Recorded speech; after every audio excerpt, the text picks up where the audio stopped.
दिवसभर अभ्यास करून देखील तुम्हाला परीक्षेत गुण प्राप्त होत नाहीत. थांबा.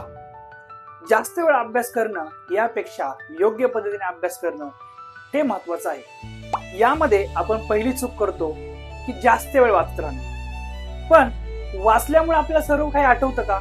नाही. यासाठी आपल्याला वाचन झाल्यानंतर त्याची रायटिंग प्रॅक्टिस करणं हे देखील महत्वाचं आहे. चूक क्रमांक 2, टाइम बॉन्ड पेपर सॉल्विंग न करणं. म्हणजे परीक्षेमध्ये आपल्याला एक ठराविक वेळेमध्ये योग्य उत्तर लिहायचं असतं. यासाठी एक टाइम सेट करून पेपर सॉल्विंग करण्याची प्रॅक्टिस करायला हवी, जेणेकरून परीक्षेमध्ये आपल्याला योग्य वेळेत योग्य पद्धतीने आन्सर लिहिता यावे. तिसरी चूक, आपण नेहमी उजळणी म्हणजेच रिव्हिजन हे आपण शेवटच्या दिवसासाठी ठेवतो.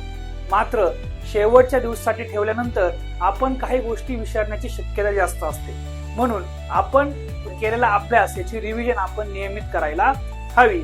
म्हणून लक्षात ठेवा, जास्त वेळ अभ्यास करण्यापेक्षा तो योग्य पद्धतीने अभ्यास करावा, जेणेकरून आपल्याला ठरवलेल्या गुणांपेक्षा जास्त गुण प्राप्त होतील. तर अशाच स्टडी टिप्ससाठी तुम्ही या पेजला नक्की फॉलो करा, जेणेकरून तुम्हाला दररोज वेगवेगळ्या पद्धतीने अभ्यास करण्याच्या स्ट्रॅटर्जी याच्यावरून माहीत होतील.